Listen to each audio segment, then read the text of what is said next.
მათთან კონტაქტში შესვლა საჭირო იმის გასაგებად, თუ სად არის ცეზარევა, მათთან თუ სადმე სხვაგან.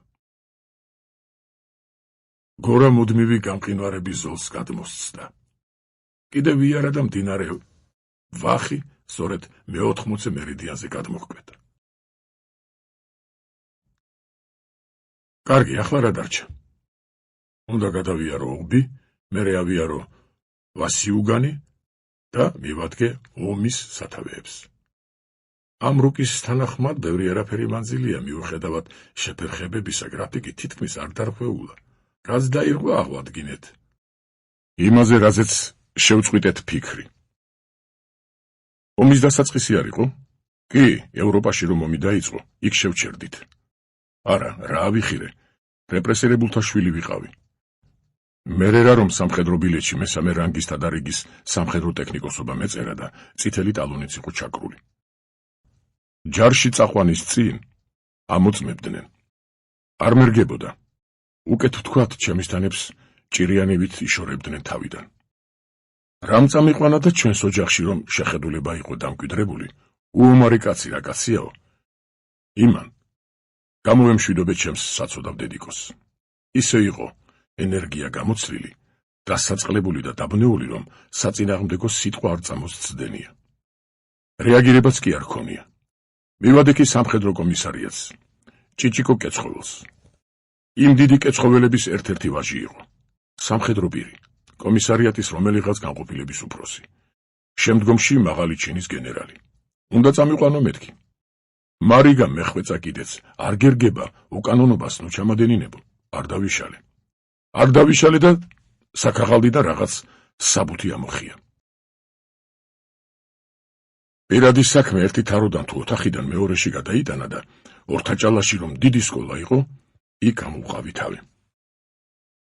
203-я отдельная рота связи ЭВВС Закфронта. ასე გაგრძელდა ჩემი სამხედრო სამსახური. გაგრძელდა მეთქი, ტექნიკუმში რომ გავდიოდით სამხედრო სამსახურს, ამას გულისხმობ. იქ მომენიჭა წოდება და 1-4 კუთხედი პეტრიცაზე. კუბიკს უწოდებდნენ. მიუხედავად იმისა, რომ ბრტყელი რამ იყო. ისეთი უბადრუკობა, რაც აეროდრომზე დამხვდა, უკიდურესობადაც ძნელი წარმოსადგენი გახლდათ. რაში მდგომარეობდა ჩემი სამსახური? საფრენი ბილიკების ცოტა მოშორებით იდგა 3 დახურული ავტომანქანა, რომლებშიც რადიო მიმღებები იყო განლაგებული, თითოში 4. რადისტების დაკომპლექტებას მთელი თვე მოუნდა. სანამ საიდანღაც ჩამოიყვანეს ზოგი რიგითი, ზოგი უმცროსი სერჟანტი. რიგიანად ერთმაც არ იცოდა წერა-კითხვა. წერა მაინც აუცილებელი იყო, რადგან მიმღებთან მორიგეობა ნიშნავდა იმას, რომ ვიღაც როდისმე როგორმე რადიოგრამას გადმოსცემდა და მიღება უშეცდომოდ იყო სავალდებულო. უმაღლესი სარდლობის ქსელში რადიოგრამა არ მეორდება. ვერ მიიღებ ერთხელ გადმოცემულს. ტრიბუნალს თავს ვერ დააღწევ. ხოლო სადგურის უფროსს ჩინი და წოდება რიგითობამდე უმდაბლდებოდა. ამასთან ერთად აპარატურა ადამიანდროინდელი იყო, ნაგავი. საშველი, ამიერკავკასიის სამხედრო ოლქის საჰაერო ძალები არსაით აფრინავდნენ და ამდენად არც ვინმე რაიმეს გადმოსცემდა. მორიგეობას 3 დღე და ღამეში ერთხელ მიწევდა. ის ღამეები სამუდამოდ ჩამრჩა მეხსიერებაში. სიბნელე და მთავარი უნაყოფობა, წამება უსაქმობით. ასე უბრალოდ დაიწყო ჩემთვის მეორე მსოფლიო ომი, მაგრამ ფაქიზად რომ ვთქვათ, ერთო რთულად გაგრძელდა და დამთავრდა. ლეიტენანტი ვანო ტიმჩენკო, სახელდობ ვანო. დედა ქართველი ჰყავდა, ქართულსაც არაუშავს რა, ახერხებდა. ჩემსავით რადისტი სამხედრო ტექნიკოსი იყო. ჩვენმა ავიადივიზიამ ზედმეტი მოწყობილობა, რაც კი რამ გააჩნდა, მოზდოქში განლაგებულ ერთ-ერთ ნაწილს გადასცა. ჩატანა ჩვენ ორს, მე და ვანოს დაგვევალა. მაშინ ამერიკა-ინგლისის ბლოკს რუსეთისთვის ხედი ჯერ კიდევ არ ჰქონდა გამოწვდილი. იქიდან ყოველ შემთხვევაში ჩვენამდე არაფერს მოუღწევია. გზაში ავტომანქანა გაგვიფუჭდა. კიდევ კარგი. მოზდოკამდე შორი აღარ იყო და არც მოწყობილობა იყო მძიმე. ზოგი ზურგით ვატარეთ. ზოგი შემთხვევით წამოწეული მანქანით. მაგრამ ქალაქში მაინც ფეხით მოგვიხდა შესვლა. ტრანსპორტს ქალაქში მხოლოდ სპეცსაშვით უშვებდნენ. იმ მანქანას, რომლითაც ჩვენ ქალაქს მივაღწიეთ, საშვი არ ჰქონდა. რაღა იქნებოდა? წამოვიკიდეთ ჩვენი ავლადიდება და ნაწილის ძებნას შევუდექით. ძაღლი პატრონს ვერ სცნობდა. პანიკა არ იყო, თითქოს ყველაფერში წესრიგიც იგრძნობოდა, მაგრამ ვინ, რომელი ნაწილი სად გვეპოვნა, არავინ იცოდა. ყოველივე ეს იმით დამთავრდა, რომ ტვირთი ქალაქის კომენდანტურას ჩავაბარეთ. სული მოვითქვით და იმაზე დავიწყეთ ფიქრი, აეროდრომზე როგორ დავბრუნებულიყავით. გროზნომდე ფეხით ხომ ვერ ვივლიდით. ვალო მიპოვნა გამოსავალი. ბაზარში შევიდეთ, ერთი ბოთლი არაყი ვიყიდოთ, დავლიოთ და მერე უკეთ გამოჩნდებაო. ჩვენი შესვლა იყო და ბაზარს იქიდან ჭურვის აფეთქების გრიალი მოისმა. ბევრი კი არავინ იყო ბაზარში, მაგრამ იქ ამბავი დატრიალდა, ვინ საით გარბოდა, ვერაფერს გაუგებდი. ჩვენ სამხედროები ვიყავით და ცნობილი ფორმულის ნედალიოთ, პირილიოთ, პაპადანიეს წესით, საიდანაც ხმა მოვიდა, იქით გავიქეცით. ბაზარს გავწდით. რაღაც ნაგებობა იყო. იმის კედლის ძირას ჩავსხედით. გერმანელები პანიკის გამოწვევის მიზნით ხალხმრავალ ადგილებს უმიზნებდნენ ხოლმე, მაგრამ განზრახ თუ შემთხვევით ჯერ ახლო-მახლო დასცემდნენ და მიზანში მხოლოდ მესამე ჭურვს გზავნიდნენ. მართლაც ასე მოხდა. ჭურვი ბაზარს იქით გასკდა. ჰაერის ტალღამ ნაგებობას სახურავი ახადა. კრამიტის წვიმა წამოვიდა. ამის შემდეგ აღარაფერი მახსოვს. ჰოსპიტალში მოვეგე გონს. ვანოს თქმით, თავზე სახურავის ნივნივა დამეცა. ნივნივა იყო თუ სხვა ოხრობა 21 დღე ვიწექი. გავიარე კომისია. ჩემს ჯანმრთელობაში ექიმებმა ისეთი ვერაფერი ნახეს, რომ შვებულება მოეცათ. ნაწილში დაბრუნება მომისაჯეს. ყველაზე მძაფრი შტაბეჭდილება, რაც მე გროზნოს აეროდრომზე სამსახურიდან დამრჩა. სამხედრო მფრინავის კაპიტან კავალიოვის რეისიდან დაბრუნება იყო. ყირიმში თუ სადღაც იქაურობაში გერმანელებს აეროდრომი ჰქონდათ. 3 ბომბდამშენი გაფრინდა დასაბომბად. ეს იყო BN2 ტიპის იდიოტური მანქანა, რომელსაც გერმანელი გამანადგურებლები სულ იოლად უსწორდებოდნენ. შემოუვლიდნენ კუდიდან და წინააღმდეგობის გაუწევლად ხვრედდნენ. რადგან BN2-ს კუდიდან მოსაგერიებელი არაფერი გააჩნდა. მაგრამ ომია. რაც გვაქვს, იმით უნდა იუმო და სარდლობას, როგორც ჩანს, განზრახული ჰქონდა ბოლომდე ამოეწურა ამ სერიის შესაძლებლობები. ორი მანქანა დროზე დაბრუნდა, მესამე არსად ჩანდა. ვერც ჩემი რადისტები ამყარებდნენ მასთან კავშირს. იმდენი ხნით დაიგვიანა, რომ თვით ავიადივიზიის მეთაური პოლკოვნიკი კრასნიკოვიც კი გამოვიდა საფარიდან ბილიკებზე. როგორც იქნა გამოჩნდა რაღაც. კი არ მოფრინავდა. ძლივ-ძლივობით მოფარფატებდა. მოახლოვდა, დაჯდა. მივცვივდით. თვითმფრინავი ერთიანად დაცხრილული იყო. კაბინა არ იღებოდა. არც შტურმანისა და მსროლელ რადისტის ხმა ისმოდა.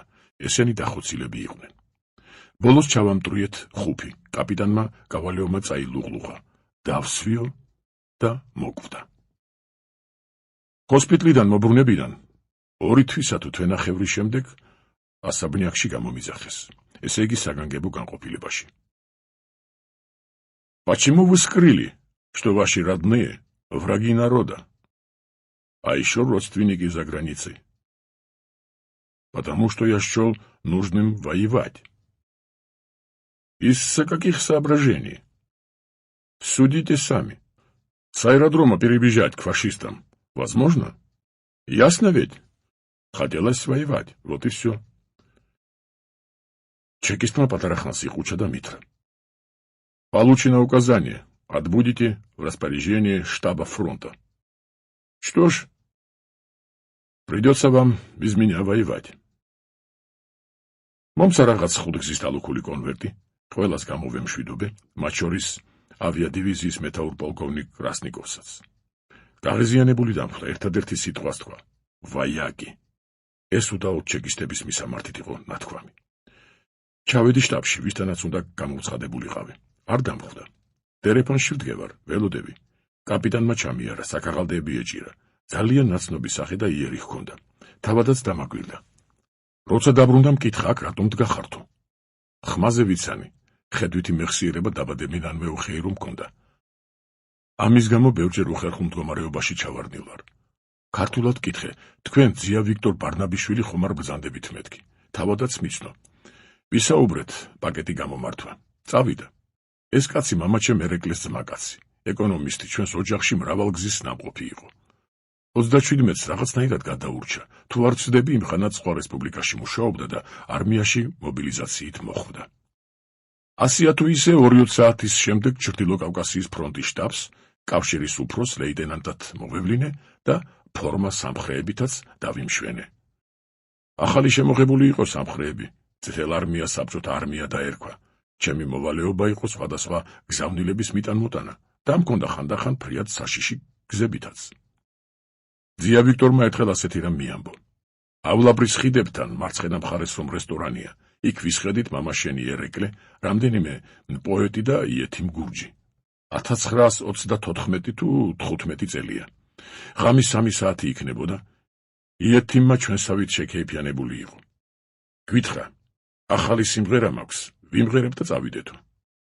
ნაბადი იმღერა, პირველად მაშინ იმღერა. გაგიგონია ნაბადი. სიკვდილამდე ერთად ავართ მე და ჩემი ნაბადია. ჰო, ეგა, ერეკლემას თქვა, დილის 6 საათამდე არსად წავალთ, უნდა ვიქეიფოთ. სახელდობრ 6 საათი რატომას თქვა, ვერ გავიგეთ, მაგრამ უსიტყვოდ დავთანხმდით. აბა იეთიმა ცალკე და ერეკლეს თამადობა ცალკე. განვაგრძეთ ქეიფი. 6 საათი გადასული იყო. ერეკლემ ეხლავე მოვალო, წავიდა. ხითაროვის ქარვასლაში თავი ნაბადი ეყიდა. მოიტანა. იეთიმას მხრებზე წამოასხა. ეგეთი კაცი იყო საცოდავი ერეკლი. მე ეს ამბავი ვიცოდი. იმ ნაბდით იეთიმ გურჯი ჩვენს ოჯახშიც ყოფილა. 1939 წელს გარდაიცვალა იეთიმა. მწერალთა კავშირის სასახლეში დაასვენეს. კუბოზე ნაბადი ეფარა. მივედი. ნაბადს მხარი გადაუწიე. შიგნიდან თეთრი ძაფით იყო ამოქარგული.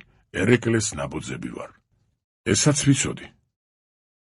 ამიტომაც გადაუწიე. იმ ნაბდიანად დაკრძალეს იეთიმა. საცოდავო მამა ჩემო, რამდენ ადგილას, რამდენჯერ მიშველა შენმა შვილობა. კავშირის ოფიცრად სამსახურის დროს ასეთი რამ შემემთხვა. კავკავთან სოფელია, გიზელი, მდინარე გიზელდონი ჩამოდის.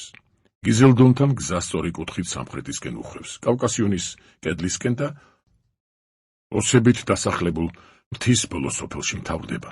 სწორედ ამ კუთხეს, თავად სოფელ გიზელს და კუთხეს მიმდებარე სწორ მონაკვეთებს გერმანელთა ცეცხლი აკონტროლებდა. მისი გავლა ტრანსპორტისთვის თითქმის შეუძლებელი იყო. ეს სიზდროა, როცა სტალინი ინტენდანტებს დაერია. არმიის მომარაგება ნიავდებოდა. ჯარისკაცები, იყო შემთხვევები, მთელი კვირა მშიერები ისხდნენ სანგრებში. ყოველგვარი დატაცებისთვის ადგილზე დახვრეტის უფლება ეძლეოდა ყველას, თუკი ფაქტს სამი კაცი დაადასტურებდა. ამას ჟლეტა მოყვა და სიმართლე უნდა ითქვას, საქმეს მნიშვნელოვნად ეშველა. არა, მაშინ რომ მტკივებოდა ეს მენჯის სახსრები, რის სახსრები, რა სახსრები, ხარევი ჯანი მქონდა. იმ კლდე ღრეში 20 თუ 30 კილომეტრი გავიარე.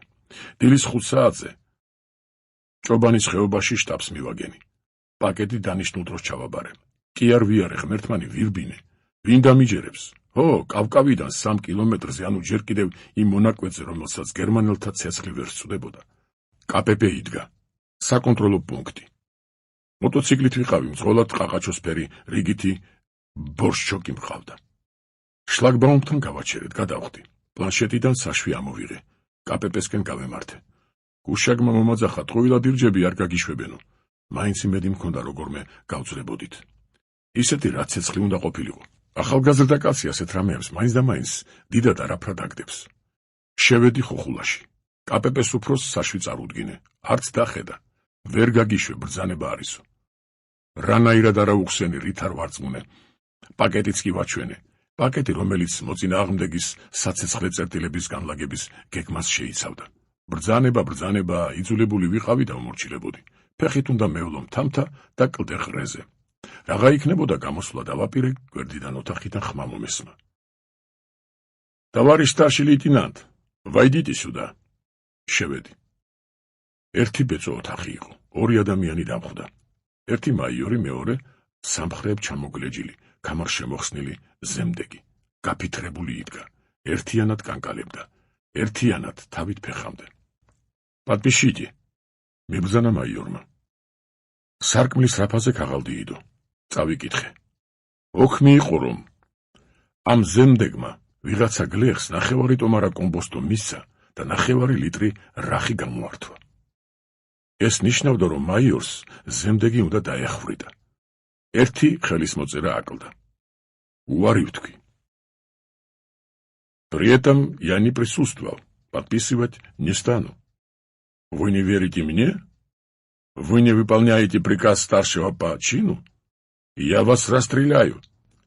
Товарищ майор, кацрат миугеме, не будьте самодуром. Вы расстреляете не меня, а наших солдат и офицеров. Немцы рвутся на военно-грузинскую дорогу через Кабанское ущелье. Мне к 5:00 надо доставить вот этот пакет. Мовтриалди, самоведи. Велодиром зуркში მესროდა, არ მესროლა. მოტოციკლი გავისტუმრე, სავალს დავადექი. 2 დღის მერე კაპეპეს ადგილზე ნანგრევ ნატიტუსალი დამხვდა. ვეღარასოდეს გავიგე, მოახერხა მაიორმა იმ ზემდეგის დახვრეტა თუ არა. მეორედ დახვრეტას ორჯერ გადავრჩი. ერთი ის იყო, რომ პაკეტის სხვა ოფიცერს უკვე წაღებული ჰქონდა, ადგილზე ვერ მიიტანა, დააბრუნა. იმ დღესვე საჯარიმო ათასეულში უკრეს თავი. ნაწილმა, სადაც მან პაკეტი ვერ მიიტანა, პოზიციები დაიბრუნა და იმავე პაკეტის მიტანა უკვე დაბრუნებულ პოზიციებზე მე დამევალა. სხვა ოფიცრებმა წამჩურჩულეს, მაგ პაკეტში გერმანელთა მიერ დატოვებული პოზიციების ცეცხლის ორგანიზაციის გეგმაა და აღარავისთვისაა საჭიროა. შტაბნიკს უთხარი, სანამ ახალი ოპერატიული ცნობები არ იქნება, მაგის წაღებას რა აზრი აქვს მეთქი. შეველაპარაკდით. Неподчинение приказу? და გამიფორმეს. დიდი ხვეწნამუდარით დავითანხმე, წავიღებ ნურაფერს გამიფორმებთ მეთქი. წავიღე, მივიტანე. ხელი არ მომიწერეს, უკანალზე მიიკარიო. რას გავხდებოდი, წამოვიღე და ახლა იმაზე მომდეს შარი. არ მიგიტანიაო. დაიწყო მუქარა, ოქმების გაფორმება და ვინ იცის კიდევ რაები. ამჯერადაც გადავრჩი. უკეთ ვთქვათ, გადამარჩინა იმან, რომ გერმანელებმა ის პოზიციები ისევ დაიბრუნეს და უკან დახეული ნაწილის მეთაურმა ჩემს მიერ პაკეტის მიტანის ფაქტი დაადასტურა. ეხლა ისე მგონია, რომ შტაბისტებს მაინც და მაინც არ მოვდიოდი თვალში. რატომ ამისი ვერაფერი გავიგე? ამ დროს იყო ამერიკელებმა სპარსეთის ყურედან ირანის ჯულფამდე საავტომობილო გზა გაიყვანეს. სპარსეთის ყურეში ამწყობი ქარხნები დასდგეს.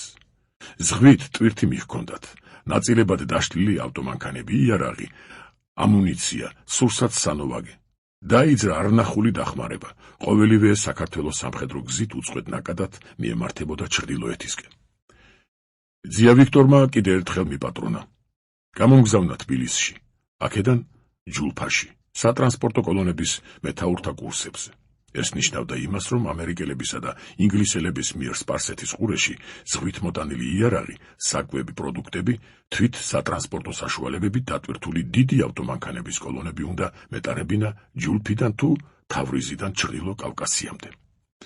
შემდეგ უკან მძღოლებით ურთ ახალი კოლონის გადმოსაყვანად და ქვეყანა ღიეს უკუნისამდე, ანუ ომის დამთავრებამდე. მაგრამ ასე არ მოხდა.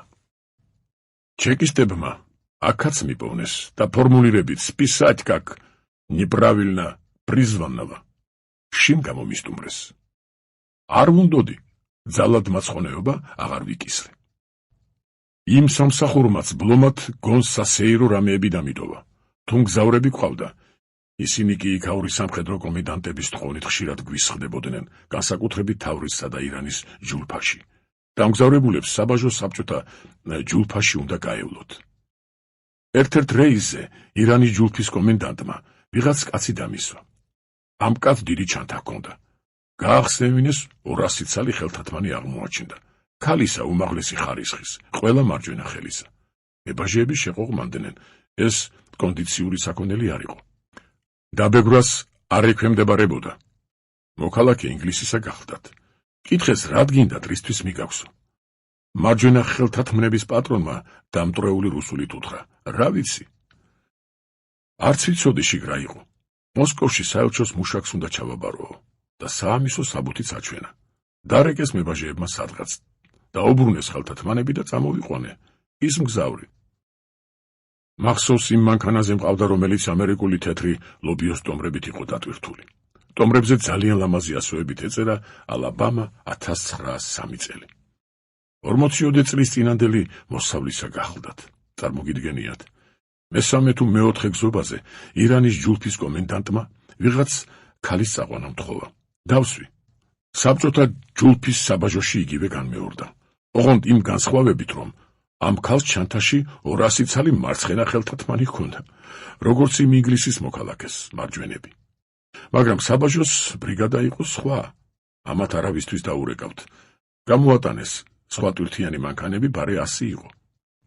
ის ქალი საბაჟოს შემდეგ, იმავეზე კი არა, მაინც და მაინც ლობიოიან მანქანაზე შევსვი. დღემდე არ ვიცი რატო. კიდევ ერთ შემთხვევას შევესწარი. პირდაპირ კინოფილმის ეპიზოდი იყო. ეს თავრის თბილისის რეისზე მოხდა.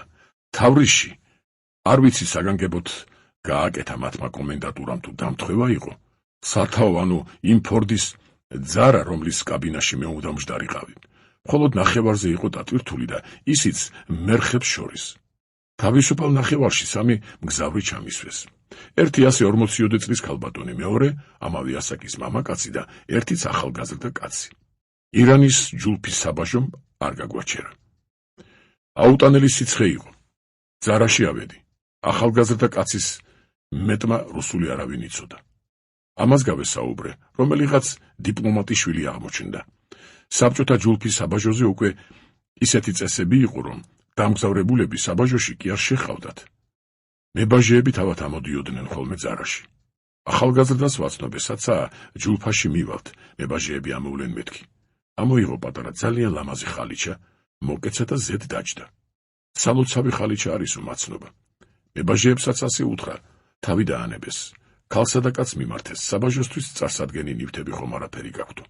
კაცმა ქალის ჩემოდნისკენ გადაუკრა თვალი და ეს დავინახი არა მარტო მე, არამედ ჩემოდნის პატრონმა ქალმაც. მებაჟეებმა ჩემოდნის ახტა მოსთხოვეს. ქალმა იყო ყმანა, მაგრამ რა ძალა ჰქონდა, ახადა. ძალიან ლამაზად შეფუთული ბროლის თასი უბოვნეს. აუხსნეს ბროლის ნივთების შემოტანა აკრძალულიაო. კონფისკაციას ექვემდებარებაო, ქვითარი გამოუწერეს. მეორე ჩემოდნის ახტა სთხოვეს. ქალმა თავი მოიკლა, ვერ ავხდიო. თავად ახადეს. ქექვას მისდგნენ, რაღაც საგანი ამოიღეს. ატრიალეს ვერაფერი გაუგეს. სათამაშო ეგონათ თუ როგორ იყო, ჩააბრუნეს და წავიდნენ. ის საგანი მამაკაცის ხელოვნური ასო იყო. თავისი პნევმატური მოწყობილობითუთ. მებაჟეებმა გადახტომა ვერ მოასწრეს, ქალი მამაკაცს ებთხნა, თავპირი ჩამოაკაცრა. ლანძღა, იტირა, ისევ ებთხნა. მამაკაცი ამშვიდებდა, ცოტა ხანს დამაცადეო. კოლონა დაიძრა. 10 თუ 15 კილომეტრი გქონდა გავლილი, მამაკაცმა თავის ჩემოდანს ახადა, ქალს უთხრა, რომელიც მოგეწონოთ, ამოირჩიეთო. ქალმა ჯერ იყო მასთან ლაპარაკი არინდომა, მერე დახვა და აირჩია. ისეთივე თასი, როგორიც ჩამოართვეს. კაცის ჩემოდანი ბროლის ნაკეთობებით იყო სავსე. გორამ უკიდეგანო გაყინული ზედაპირი დაინახა. დარწმუნებული იყო, რომ სახელდობრ ობს მიადგა. მაგრამ მაინც ადგილმდებარეობის გაგნება მიიჩნია საჭიროდ. შუა დღე იყო, დაფლეთილი ღრუბლებიდან მზე ხანგამოშვებით იყურებოდა. ყინვა იდგა, ჭახჭახა და გამჭვირვალე. საიმედო საფარი მონახა, კარავი გაშალა. ის ბალახონადაც სრუმ ვარგოდა, წაიხემსა და ხელსაწყო მოიმარჯვა. ვარაუდი სწორი აღმოჩნდა. ობს იყო მიმდგარი, მაგრამ გადასვლა შეღამებისთვის გადადო. დაყოვნება თვალთვალი არჩია. აბა ამ ადგილებში ვინმე თუ გადადის, გაღმა გამოღმაო. საათიც არ იყო გასული, ჩრდილოეთიდან ცხენმარხილი მოადგა ნაპირს. ზემოთ ქვემოთ იარა. ვაკი ადგილი იპოვნა, სამხრეთისკენ გასწია. ყინული გადაიარა და თვალს მიეფარა. გორამ პატარა ფიქრისა და ყოყმანის მერე კარავი აღყარა. იმ ადგილს მიუახლოვდა, სადაც მარხილი გადავიდა. ისევ მოძებნა. მოთვალთვალისთვის შესაფერისი საფარი და ახლა აქ მოაწყო ბუნაგი. არ მოტყუებულა. სამხრეთიდან წამოსულმა მუხლუხებიანმა ავტომანქანამ სწორედ აქ გადმოსერა ობი. მარხელის კვალს თუ გამოჰყვა. წინა დღეები თოვლიანი იყო. ძველი ფიფქმა დაჰფარა. ცხენმარხილმა გაიტანა ახალი კვალი. კიდევ რამდენიმე მარხილმა და 2 ავტომანქანამ გადაიარა. ერთი ავიამარხილიც მოადგა ნაპირს და დათოვლილი ყინული გრიალით გადმოსერა. გორამ თავისი რუკა გაშალა, ჩხიბვას მიჰყო ხელი. თუ საიდან სად რომელ დასახლებულ პუნქტებს შორის დაიარებოდა ეს ხალხი. მერე იმის ფიქრს მისდგა, აქამდე სად იყვნენ, რაღა ნაშუადღევი შეარჩიეს სამგზავროდო. ეს მოხუცი კაცი საიდღა მიემართება. დაიხალა, დასასვენებლად დაჯდა. ხიფთანი და ბამბის შარვალი აცვია. სიბლონკაც პატიმრის ახურავს. სადმე ახლომახლო ბანაკი ხომ არ არის. ადგა მიდის. ვიღაცას მაგონებს. ტანით, სიარულით, სახითაც. რამდენადაც ამ მანძილზე გარჩევა შეიძლება. მიხვდი ვისაც გავს. ბარონ ბიბინეიშვილს. მახსოვს თბილისში ახალი დაბრუნებული ვიყავი, მეგობრების წრეში ლაპარაკი ჩამოვარდა და შემთხვევით მკითხეს. ასეთი და ასეთი კაცის ასავალ-დასავალი ხომ არ იციო. ვიცოდი და ვუთხარი კიდეც. რამდენიმე დღის შემდეგ მისმა მოხუცმა დამ მომინახულა. ნათქვამი გამამეორებინა. ჩემს ვერსიას არ დაეთანხმა. ეგ შეუძლებელია, ჩემი ძმა 37-ში დახვრიტესო. ვერ მომიფიქრებია მიზეზი, რომ ფართოდ ცნობილი პიროვნება ბანაკში პატიმრობის ვადას სხვისი გვარით იხდიდეს. ასეთი მაგალითები არ ვიცი და ამიტომ ის მოხუცი ჩემთვის ბარონ ბიბინეიშვილად რჩება. ძველთაძველი თაობის რევოლუციონერი იყო, მარქსისტი, სტალინზე კარგა უფროსი. 15 წლიანი ვადა თითქმის მოხდილი ჰქონდა. 9 თუ 10 თვე რჩებოდა. ქართველები ერთ ბარაკში ვცხოვრობდით. შიმშილი იყო, რაღაც ორი მუჭა სასწაულებრივ შემორჩენილი ლობიო აღმოჩნდა. იმის მოხარშვა განმიზრახეთ. ბარონმა აიხირა, კარგი მოხარშვა, ვიცი, მე გავაკეთებო. დაგვიყოლია და წაიღო. მოხარშა, მოჰქონდა, სიბნელეში ფეხი რაღაცას წამოჰკრა და რასაც მოიტანდა, გასაგებია. არ შევიმჩნიეთ, ნუსწუ ხარშე კაიკაცო, 11 ვართ, ორ-ორი კოვზი ლობიოთი დავსუქდებოდით თუ, როგორ ათქო. გავამხნევეთ და ეგ იყო. რამდენიმე დღე გავიდა. სამუშაოდან დავბრუნდით, ვალანდა მივირთვით. ზოგი რას საქმობს, ზოგი რას. ვასო ჭავჭანიძე და მე ნარც ვთამაშობთ. ბარონი მოვიდა, კონვერტი მომცა. შენ რომ კაცი გყავს, იმას მიეცი ფოსტის ყუთში ჩააგდოსო. მაშინ წელიწადში 2 წერილის გაგზავნის უფლება იყო, მეტისა არა. თუ სამუშაოზე გაშინაურებული თავისუფალი მოსამსახურე ყავდა, კონვერტს წაიღებდა და ფოსტის ყუთში ჩააგდებდა. ასე გაგზავნილ წერილს იშვიათად რომ მისამართამდე მიიღწია. ჩეკისტები იჭერდნენ, ჩვენ მაინც ვწერდით. ჩავა ხომ კარგი, არ ჩავა და ჩვენი ჭირით წაუღიაო. ბარონის მოტანილი კონვერტი ღია იყო და გარედან ლამაზი ხედით ეწერა: მოსკვა, კრემლ, ჯუგაშვილი, იოსიფუ ვისარიონოვიჩუ. გამგზავნის მისამართი რა თქმა უნდა გამოგონილი. ის კი არ გამკვირვებია, რომ სტალინს წერდა. გამიკვირდა, რომ საერთოდ წერდა, რადგან 15 წლის პატიმრობის მანძილზე საჩივარი და მით უმეტეს თხოვნა ერთხელაც არავისთვის მიუწერია. ასეთი ადამიანი გახლდათ. მაშინდელ ხელმძღვანელობაში მიმართვის ღირსად არავის სთვლიდა. ამასთან უახლოეს მომავალში უნდა გათავისუფლებულიყო. მისამართი ხელმეორედ ჩავიკითხე და ვკითხე: ძია ბარონ, კონვერტი ღიაა, ეს ხომ არ ნიშნავს, რომ წაკითხვის უფლება გვაქვს. მხრები აიჩეჩა, თუ გნებავთ, წაიკითხეთო. წავიკითხე და აი რა ეწერა. მატერიალური ხელმოკლეობისა და გაჭირვების გამო იძულებული ვარ მოგაგონოთ. როდესაც სტოლიპინის ვაგონით ერთად მივყავდით, თქვენ ტორუხანსკში დასახლებაზე, ხოლო მე ირკუტსკის ცენტრალში, სადგურ ენისეიზე მოგეცით ციხვის ბეწვით დათბილური პალტო. ერთი 120 მანეთი, ფულად 50 მანეთი, ციმბირული ჰიმი 1 წყვილი, 5 მანეთი, სულ 175 მანეთი. ვიმედოვნებ გახსოვთ, რომ აღნიშნული ფასეულობები და ფული ციხეში ოჯახის წევრებმა გადმომცეს და პარტიული სალაროთი არ მისარგებლია.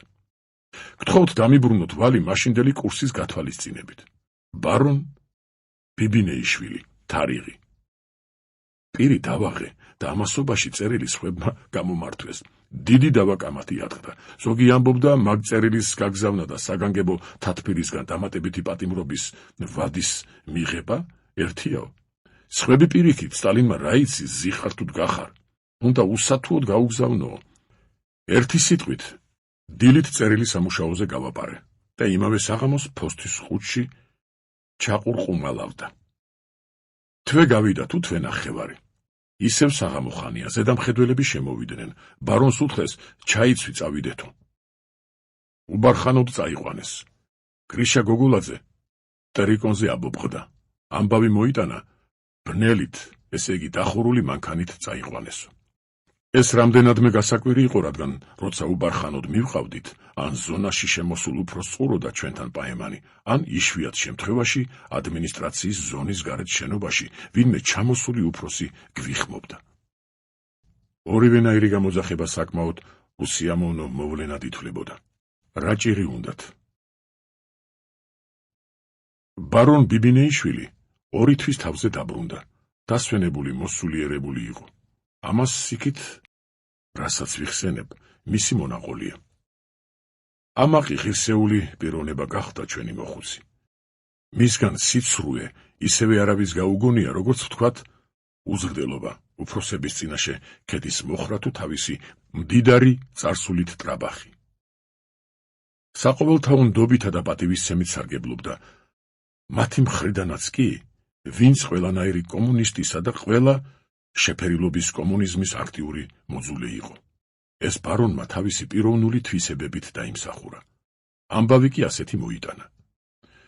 ყარაგანდაში ჩაიყვანეს. ჩვენი ბანაკიდან 50 კილომეტრი იყო და პირდაპირ კაბინეტში მიჰგვარეს ყარაგანდის ოლქის უშიშროების სამმართველოს უფროსს.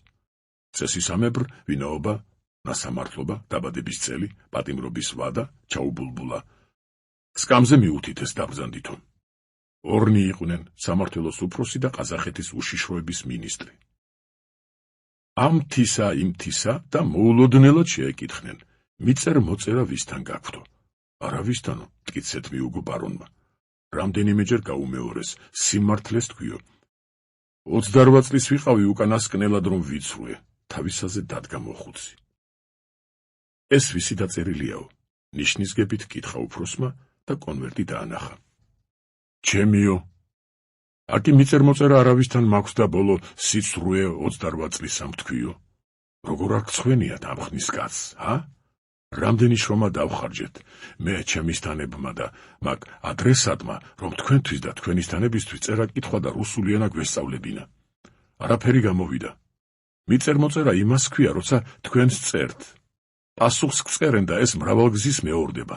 თქვენ რომ გეკითხათ, ვის მისწერეთ წერილიო, სწორ პასუხს მიიღებდით, ისევე როგორც მიიღეთ სწორი პასუხი დასმულ კითხვაზე. უფროსები ცოტა არ იყოს დაიბნენ. შენიშვნები ეუცხოვათ, მაგრამ თავს დროულად დაეუფლნენ და შეტევის მეთოდს მიმართეს. თქვენ გესმით, რას ჩადიხართ. კაცმა, ვინც დღეღამ ჩვენს და მსოფლიო პროლეტარიატის კეთილდღეობაზე ფიქრობს, ვინც აუარებელი ურთულესი საკითხებით არის გადატვირთული, თქვენი ნაჯღაბნის კითხვას უნდა მოანდომოს ძვირფასი წუთები. სად არის თქვენი შეგნება და რომელი ზნეობრივი ნორმებით ხელმძღვანელობთ, როცა თავს ამის უფლებას აძლევთ. მინისტრმა წერილი ააფრიალა. ზნეობრივ ნორმებს თუ მივმართავთ, წაგებული დარჩებით. ვინ მოგცა ზნეობრივი უფლება სხვისი წერილები იკითხოთ? რასაც მათ ვწერ, ჩვენ ორის პირადი ურთიერთობების სფეროს განეკუთვნება და მესამე პირს, როგორი უფლებებითაც უნდა იყო თავჭურვილი საქმეში ჩარევა, უზნეობად უნდა მიეთვალოს. ამ შენიშვნამ უფროსების უკიდურესი აღშფოთება გამოიწვია. მინისტრმა იმდენი ლანძვაგინება გადმოაფრქვია, რომ თავისივე სიტყვებმა უფრო მეტად გააგულისეს. თავშეკავება მომტყუნა, მოხუცს მიეჭრა, სილა გაქრა, ახლა გაიგრძნო, რომ გადააჭარბა, დადუმდა და ადგილს დაუბრუნდა. ბარონმა სიჩუმით ისარგებლა.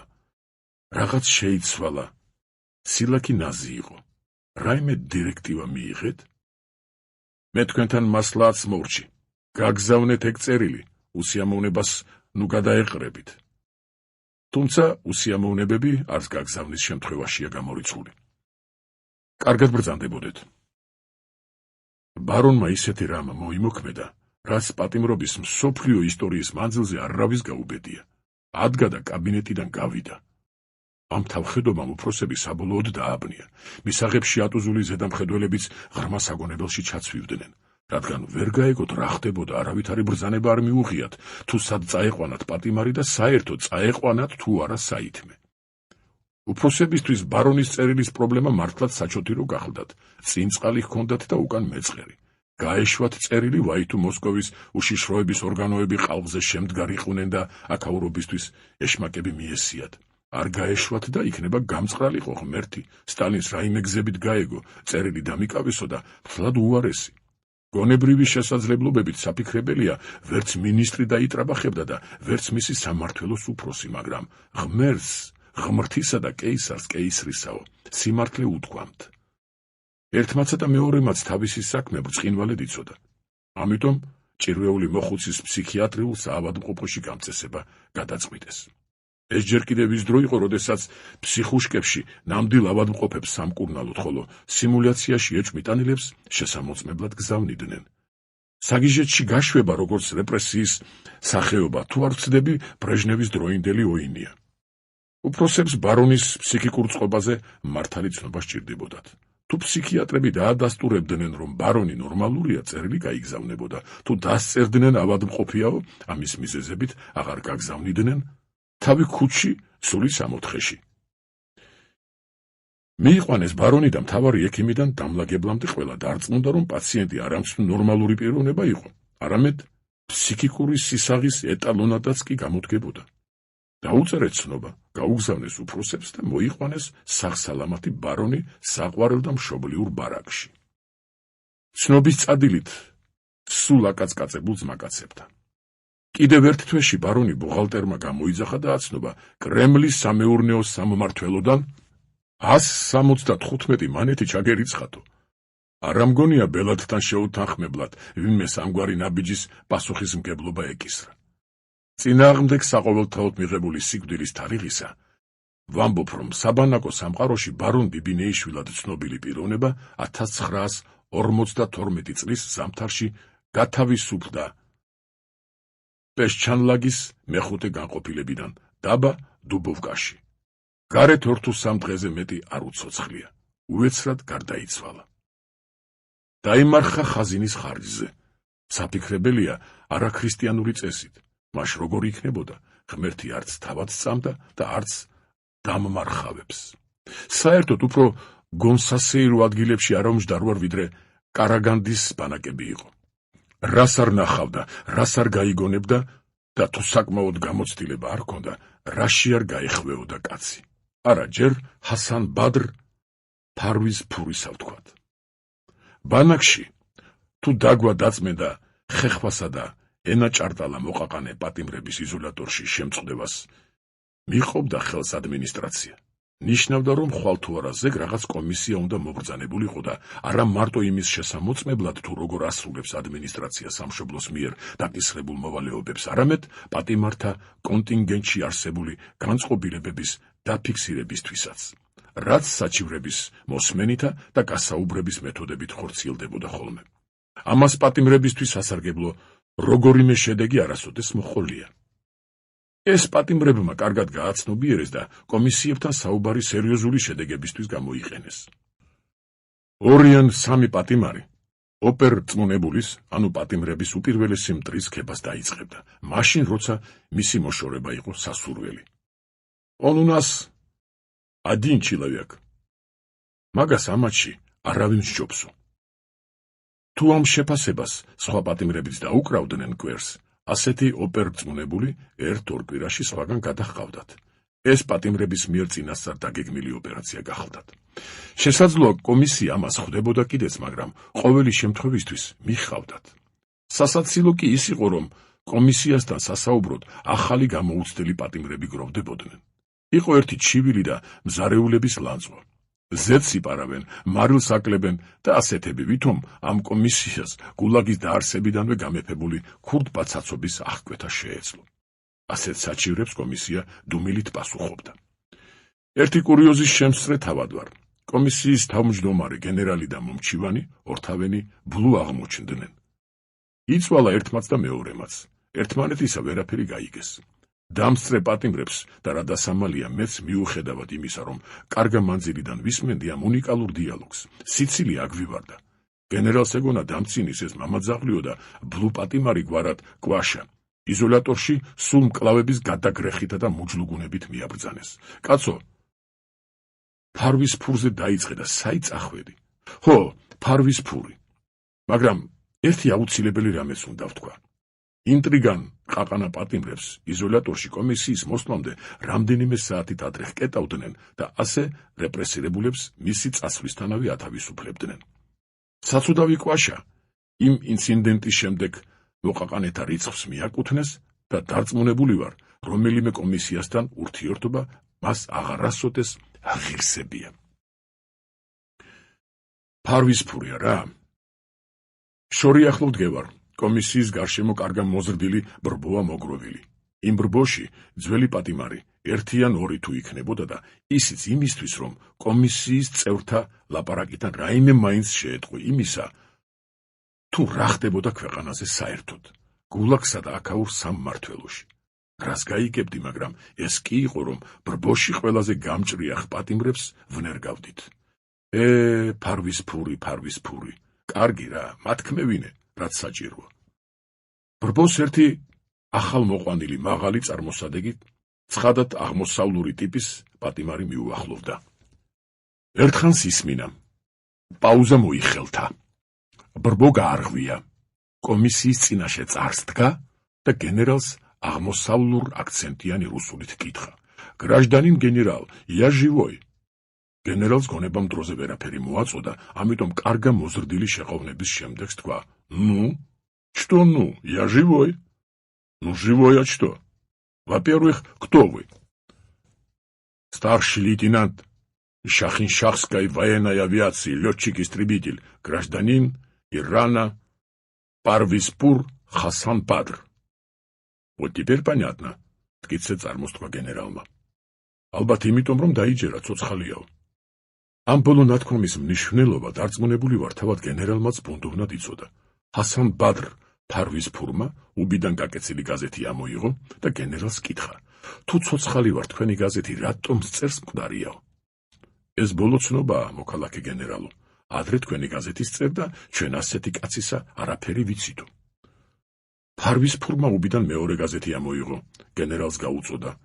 გენერალმა ხაზგასმული სტრიქონები ორივე გაზეთში ჩაიკითხა. პატრონს დაუბრუნა, შეფიქრიანდა და მიუგო. ჩვენი საქმე არ არის, რომელი გაზეთი რას წერს. სახელმწიფომ თქვენი თავი ჩაგვაბარა და ჩვენ გიცავთ. უზრუნველყოფთ თქვენს კეთილდღეობასო. კეთილდღეობასო? არც მეტი, არც ნაკლები. ამ კაცის პიროვნებამ დამაინტერესა. კონტაქტაბელური აღმოჩნდა. დავმეგობრდით კიდეც. ეამიზა და ელასის ომის დროს თავისი გამანადგურებლით საბერძნეთში გადაფრენილა. მისი ამ ნაბიჯის ჭეშმარიტი მოტივები ჩემთვის ბოლომდე უცნობი დარჩა. სპარსი არ იყო, აზერბაიჯანელი გახლდათ, მაგრამ არისტოკრატული წარმოშობისა. მისი ახლო ნათესავები შახის კარსა და მთავრობაში მსახურობდნენ. ალალი ძმა მოსკოვში, ჰასან ბადრის პატიმრობის დროსაც კი ირანის კონსულად იყო. ეს შესაძლოა იმითაც აიხსნებოდეს, რომ მფრინავ გამანადგურებელი უგზო-უკლო დაკარგულად ითვლებოდა. ირანის მთავრობამ არაფერი იცოდა მისი. საბერძნეთის სამოქალაქო ომში კომუნისტები რომ დამარცხდნენ, ფარვისფურმა საბჭოთა კავშირს მოაშურა. თავშესაფარს ეძებდა. მან და მისთანებმა 25 წლის განაჩენი ოსოდან საახალწლო საჩუქარებით მიიღეს. როცა საბჭოთა მთავრობამ ბოლოს და ბოლოს იგი მკვდრად გამოაცხადა და ამით მისი აქ ყოფნა დაადასტურა, კონსული ძმა ირანის მთავრობამ თანამდებობიდან გაათავისუფლა, ხოლო თვით ფარვისფურს ირანის უმაღლესმა სასამართლომ იქნება მკვდარი არ არისო სიკვდილი დაუსწრებლად მიუსაჯა. მახსოვს მალენკოვის მეფობისას ბანაკში გაფიცვა იყო. ფარვისფურს რადიოთი დაუძახეს. მას მერე მრავალ წელიწადს აღარ მენახა. ერთ-ერთი შვებულების დროს თბილისში ქუჩაში შემომხვდა. გორა არა ხარო? ორთავემ ძალიან გავიხარეთ. თავგადასავალი მე ჩემი უამბე, მან თავისი. აი როგორ წარმართულა მისი ცხოვრება. გამოძახებისთანავე მოსკოვში გააქანეს. ერთხანს ლუბიანკაზე ჰყავდათ, გაათავისუფლეს. ირანში არ წაესვლებოდა. მოსკოვის უნივერსიტეტის იურიდიულ ფაკულტეტზე ჩაუბარებია. დამთავრების შემდეგ ასპირანტურა, საკანდიდატო დისერტაცია, ხარისხის დაცვის მერე ირანის კომპარტიის მოსკოვურ ბიუროს მიუთავაზებია აგერ შუა აზიის რესპუბლიკები, აგერ აზერბაიჯანი და საქართველო. წადი და სადაც ისურვებ, სამსახურსა და ფეხის მოკიდებას აირჩიე. ჩვენ მოწყობაში დაგეხმარებითო და საბჭოთა მოქალაქეობაც გაუკვარაღჭინეს. უვლია და თბილისი აურჩევია. ბატონ დევის ტურვასთან მისულა. ამან სამართლის ინსტიტუტში ადგილი მოუხერხა. მე რომ შემხვდა, უკვე ცოლშვილიანი იყო, ქართველი ქალი მოეყვანა, 2 გოგონაც ჰყავდა. სანამ მე საქართველოდან გუდანებას ავიკრავდი, სადოქტოროც დაიცვა. ეგაც შენი ფარვისფური, მოისვენე? იქვე ერთი ხორეჭკო რომ იყო. ის არ გავიხსენოთ? აკი ვთქვით, იმ ბანაკზე უფრო გონსასეირო დანარჩენ 150-მდე საპატიმროს შორის, სადაც ნამყოფი ვარ, ერთიც არ ყოფილა მეთქი. ხომ უნდა დავადასტუროთ, რომ ეს მართლაც ასია? დავადასტუროთ. ბრიგადირი დილით სასადილოში ყველაზე ადრე მიდის, რომ გამგესთან თავისი ხალხის ულუფათა რაოდენობა შეათანხმოს. ზოგს რა ეკუთვნის და ზოგს როგორი. ჩემი იქ მისვლა პირველი იყო. მივედი, რიგში ჩავდექი. 20-მდე კოლეგა დამხვდა. კარგა ხანს ვიდექი. უკვე თითქმის შუაში ვარ. და იმ ხალხს რაღაც საოცრება დაემართა. პირი ყველამ ერთდროულად შემოსასვლელისკენ იბრუნა. ჯარში რომ დაიძახებენ, მარცხნისა კენო და რიგი მწყრივად გადაიქცევა, სწორედ ისე მოხდა. ესაც არაფერი ყველამ ერთხმად და ერთდროულად ისეთი ალიტერაციებით შემკული ლანძღვაგინება ამოაფქვია, კაცი იფიქრებდა საგანგებოდ გაზეპირებულ ენის გასატეხს ამბობენო. გავიხედე, ტანდაბალი, გამხდარი, გაცრეცილი კაცი მოდის. მოვიდა, რიგის შუა ალაგას დადგა, სწორედ ჩემს გვერდით. იმის აქ დადგომა იყო, ბრიგადირები ელვის სისწრაფით გაიფანტნენ. მოსულმა ჩემს გვერდით კიდევ 10 წამი დაახო და ცხვირში ისეთი სიმყრალე მეტაკა, რომ ვფიცავ, რაც კი რამ საფიცარი მაქვს, შევტორტმანდი. პედელთან არ ვმგარიყავი, იატაკზე გავადენდი ბრაგვანს. პოლიტიკურების ბანაკებში ცემატყეპა იშვიათია. კონფლიქტები დიპლომატიური საშუალებებით წესრიგდება, მაგრამ ამ შემთხვევაში ალბათ თავდაცვისა და ჯავრის ხრის მექანიზმმა იმოქმედა. რაც კი ძალღონე მქონდა, ყბაში ვთხრიშე, მოჭრილივით დავაგდე. ზედამხედველები იქვე ყურყუტებდნენ. კარცერში წამიყვანეს. თურმე ნუ იტყვით, სხვათა არაერთ გზის აქციელისთვის მიმიმართავს. ის კაცი მეტსახელად ხორიოკი, ქართულად ქრცვიანი. ამ ხერხის მეშვეობით სხვებზე ნახევარი საათით მეტ ძილს ინაღდებდა და არც რიგში დგომით იწუხებდა თავს. სასაცილო ის არის, რომ ხორიოკს გვარი ხორეჭკო ჰქონდა.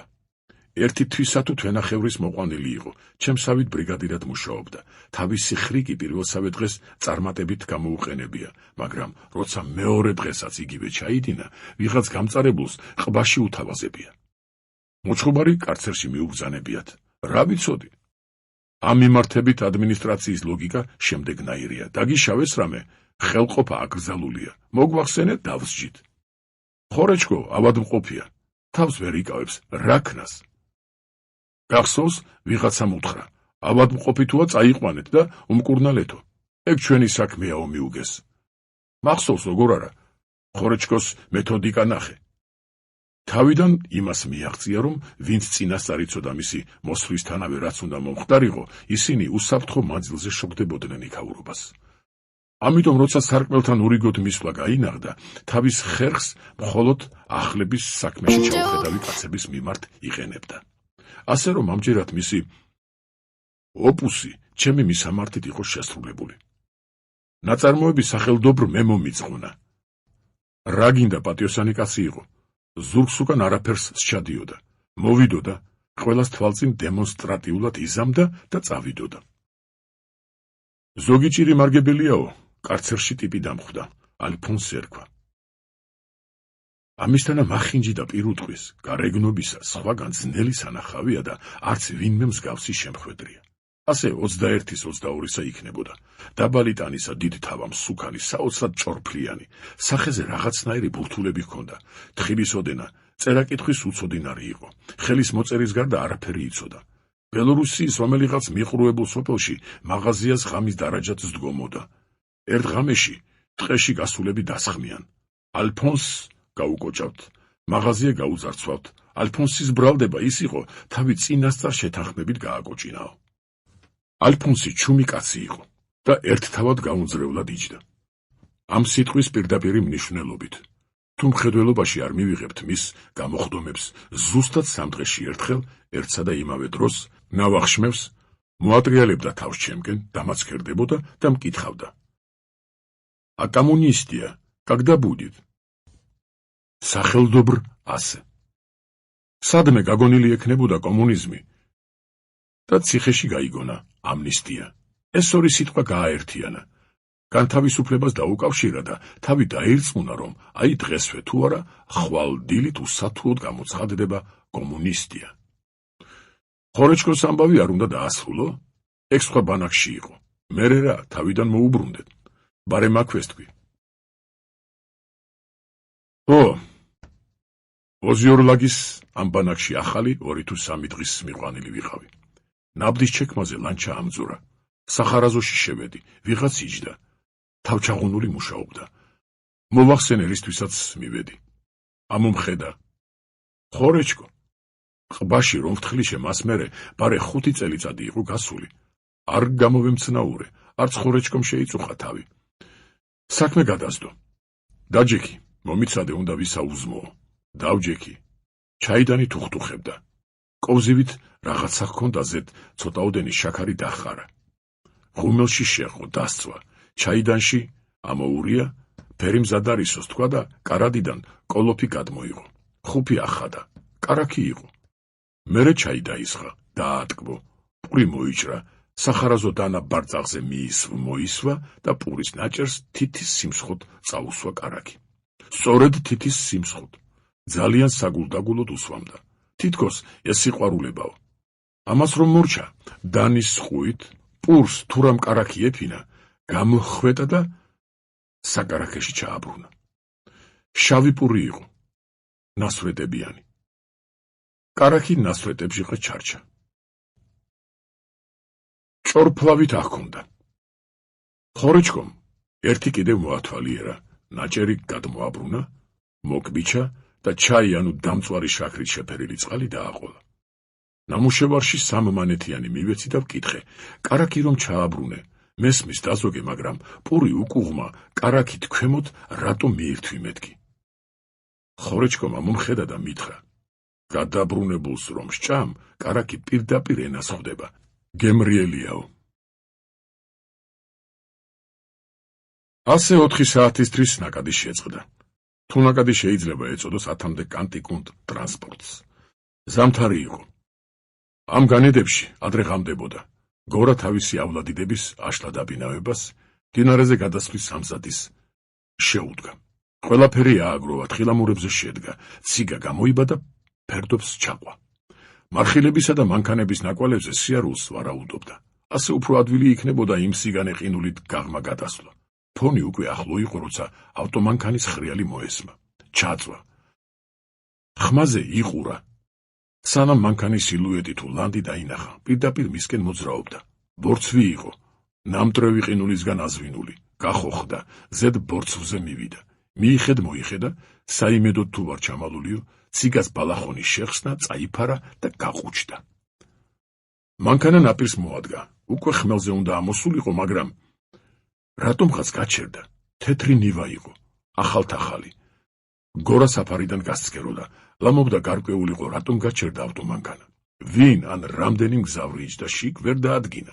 უკვე თითქმის ბნელოდა და მანქანა არც იმდენად ახლო იდგა, რომ ამ მანძილიდან დაენახა ან გაეგონა, შიგ რა ხდებოდა. ძრავი თუხტუხებდა, ესე იგი, მანქანის ნაპირზე ამოსვლას წინ არაფერი ედგა. ასე დიდხანს გაგრძელდა, იწვა და უკვირდა, ნეტავი რა ხდებაო. ერთი გაფიქრება ისიც კი მოადგა აზრად, გავეცალო აქაურობასაო, მაგრამ არც იმდენად ბნელოდა, რომ მანქანაში მჯდომისა თუ მსხდომთათვის მისი გადაადგილება შეუმჩნეველი დარჩენილიყო. მანქანის წინა მარჯვენა კარი გაიღო, კაცი გადმოხდა. პისტოლეტი იშიშვლა და მძღოლს შეუტია. გადმოდი შენი ასე და ისეო. გორამ ესეც კარგად გაიგონა და მძღოლის ყვირილით წაეთრი არ გადმოვალო. ეს გადმოდი არ გადმოვალ ბარე 3-4 ჯერ განმეორდა. ბოლოს მძღოლმა სუყე სამსართულიანი გინება დაიყვირა. გადმოვიდა. თავადაც იშიშვლა რევოლვერი და პირველ გადმოსულისკენ გამოემართა. ორმხრივი ლანძღვა გინება ისმოდა. პირველ გადმოსულმა ისროლა.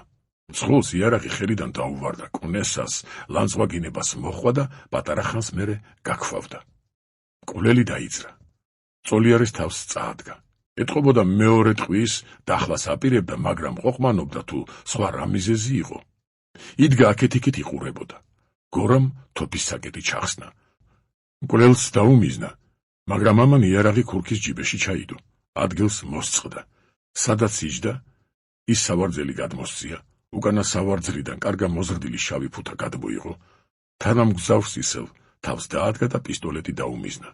გორამ დაასწრო და დაიძახა. ანუ რუკი ვერხ, პადონაკ და ჰაერში გაისროლა. მკვლელმა მოიხედა. გორამ თოფის გატენა მოასწრო. მეორედ ისროლა. მკვლელმა ერთი გაისროლა გორას თოფის ხმაზე და გაღმა ნაპირისკენ გაიქცა. გორამ კიდევ ესროლა. გაქცეულმა ფუთა დააგდო. კოჭლობით განაგრძო სირბილი. მოვარტყი, არა რა შარში გავები ხა? ბედი მომე სანახმეზე გადამაგდეო. რაში მჭირდებოდა ეს ამბავი ხაბარი ხა? ჩემი იღბალი რა ვთქვი? ვინოხრები არიან, რა ვერ გაიყვეს. აგერ ის ფუთა. მოიცა. ერთი პისტოლეტი მან დაგდია, მეორე მკვლელს გაღვა. გონს რომ მოეგოს და ფუთას დაუბრუნდეს? ადვილი შესაძლებელია, რა ვიცით, მკვდარია ეს კაცი თუ დაჭრილი. ეხლა ჩვენ გორა ბატონო, როგორ მოვიქცეთ? გზა გაღმა მაქვს. რა გარანტია რომ ის გაქცეული სადმე არ არის ჩასაფრებული? არა მაგას თუ ხელისუფლების წარმომადგენელი ვგონი ვარ, ყველაფრიდან ისე ჩანს, მაგის აზრით, ერთთან კი არა რამდენიმე კაცთან აქვს საქმე. რა თქმა უნდა არავით არის ჩასაფრება, დაჭრილია. სამხილი მიაქვს. წავა და გადაიკარგება. სველი საქმე ვის უნდა ბრალდებად? რას გეტყვი იცი? რახან შეტოპე, ბოლომდე გადი. ესე იგი რა ვქნათ? თუ მიხვდა რომ სანადირო თოფის ხმა იყო, შეიძლება მოbrunდეს კიდეც. არა მგონია. გორამ კარგა ხანს იფიქრა. აყოვნებდა და ამაში შესაძლოა ის ქვეცნობიერი სიფრთხილეც იყო გარეული, რომ დრო სჭირდებოდა, რათა გაქცეული აქაურობას საკმაო მანძილზე გასცლოდა. ვარენახევარი საათი იქნებოდა გაყუჩული. ნივა კი თუხტუხებდა, მძღოლი ყინულზე იწვა. მისგან სამიოდ ნაბიჯზე მისი იარაღი ეგდო. მკვლელის მიერ გადაგდებული შავი ფუთაც თითქმის გარკვევით მოჩანდა. გორა ადგა, თოფი მოიმარჯვა, მძღოლისკენ გაემართა. შორი ახლო გაჩერდა, ვითარებას დააკვირდა, სმენა გაამახვილა. ფეხის, ან აქეთ მომავალი სხვა მანქანის ხმა ხომ არაფერი ისმისო. მძღოლი კვლავინდებურად უძრავად იწვა. გორა რევოლვერს დასწვდა და ათვალიერა.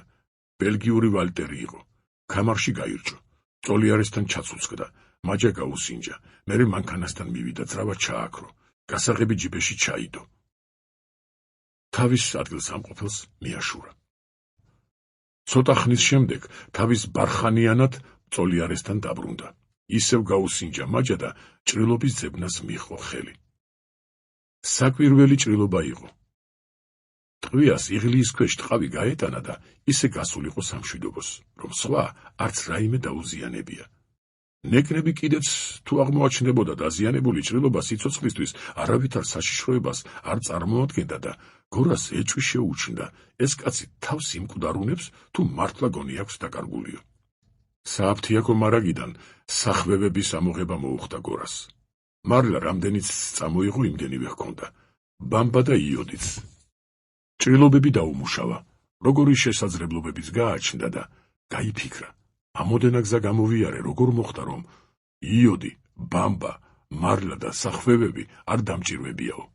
ორმხრივი ჭრილობის შესახვევად დაჭრილის რამდენჯერმე გადატრიალება გადმობრუნება დასჭირდა.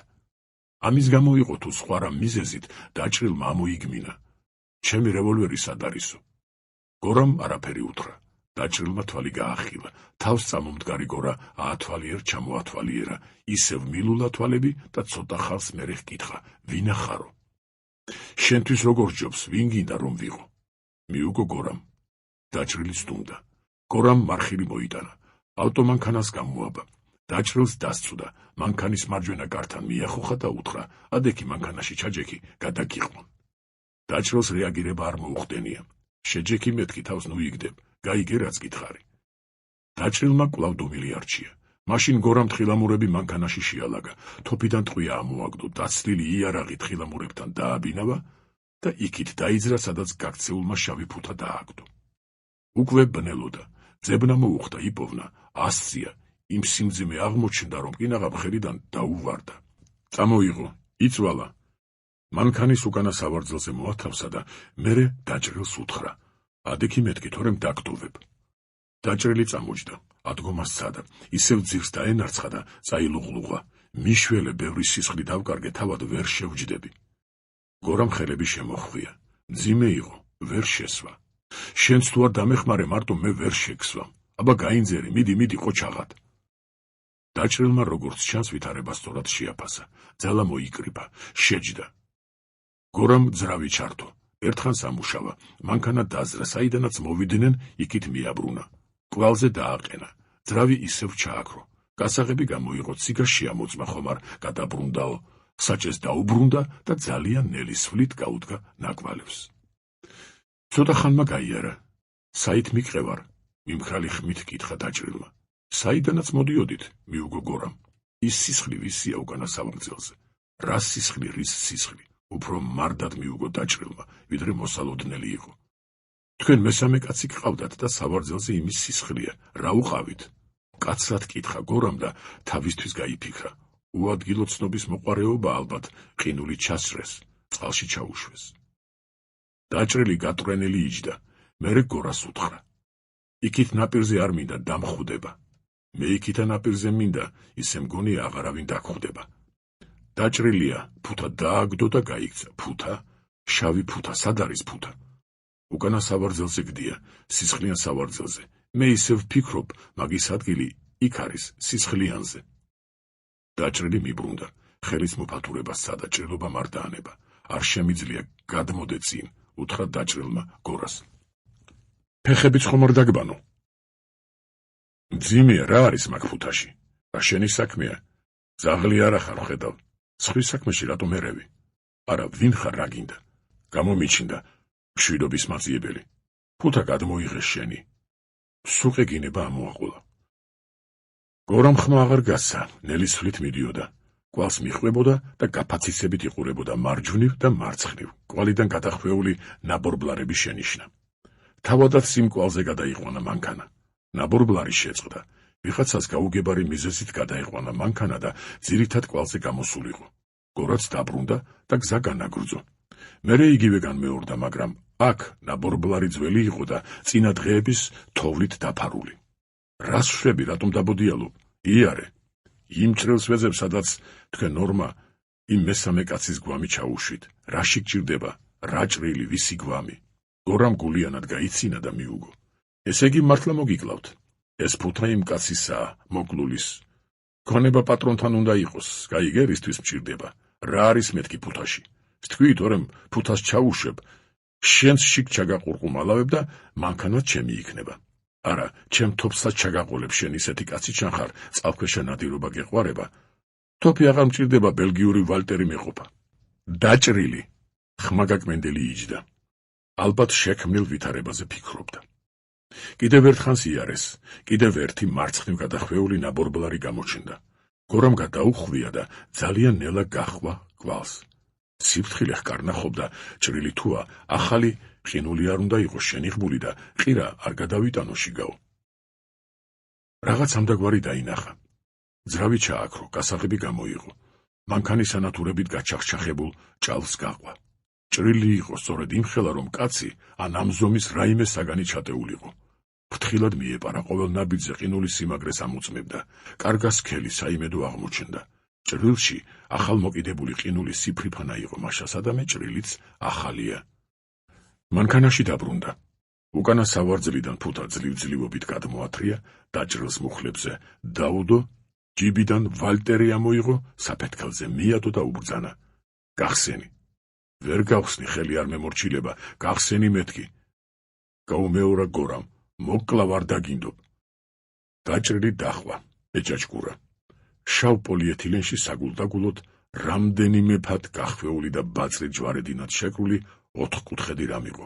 გრძელი და რაც სიგრძე ჰქონდა იმ სიმაღლისა. დაჭრილმა ვერა და ვერ გახსნა. მაშინ გორამ დანა ამოიღო. ბაწრები დასჭრა და უბრძანა, შემოაცალე. დაჭრილმა ვერც ეს შესძლო. გორამ გაშალა. ერთმანეთზე დასტადალაგებული ხატები და სულ ზემოდან ოქროთი თუ მოოქროვილი ლითონით გაწყობილი პატიოსანი თვლებით დამშვენებული სახარება იდო. გორამ მანქანის შიდა სინათლე ჩართო, ყოველი საგანი სათითაოდ დაათვალიერა. ამის წყალში ჩაყრა არ შეიძლება. ჩაილაპარაკა გორამ. ძველ კვალს დაუბრუნდა და ნაპირისკენ გასწია. ნაპირამდე აღარაფერი რჩებოდა. ბექობმა გამოიხედა. ზედ გადასული ნაბორბლარით. გორამ ძრავი ჩააქრო. როგორც ყოველთვის გასაღებიდან წაიყოლა. მანქანას თავისი ციგა მოხსნა. ბექობს იქით გადაიტანა, დაბრუნდა, თოფი და თხილამურები გადმოიღო. ვალტერს მჭიდე გამოაცალა. იარაღი უკან სავარძელზე გადააგდო. მანქანის გასაღები წაიღო, საბარგულს ახადა, დაანათა. კარგა მოზრდილი ჩანთაიდო, გახსნა და ჩაიხედა. პროდუქტებით იყო პირთამდე სავსე და ყოველივე ამას 3 ბოთლი არაყიც ახლდა. ბოთლები საბარგულში ჩასტოვა, დაკეტა. ჩანთა ციგაზე მოაწყო. მანქანის გასაღები ბუდეში შეაცურა და გზას გაუდგა. ცოტა ხნის შემდეგ მჭიდი, საცა ღრმა თოვლი ეგულებოდა, იქით მოისროლა. მანქანის ნაკვალევით გათენებამდე იარა. უთოვლოზე რომ გავიდა, გადაუხვია. გზას რამდენიმე კილომეტრით გასცილდა. მოხერხებული ადგილი ნახა და ბუნაგი მოიწყო. ღმერთი მწამდა, როგორ არა, მაგრამ ის, რასაც ღმრთის მიმართ გრძნობდი და ახლაც გრძნობ, უფრო რიდი მოგრძალება და მისი ყოვლის შემძლეობის აღიარება. აგერ მაგათ არ სწამდათ, არც რიდი და მოგრძალება ჰქონდათ და აკი უწიათ კიდეც მსჯავრმა.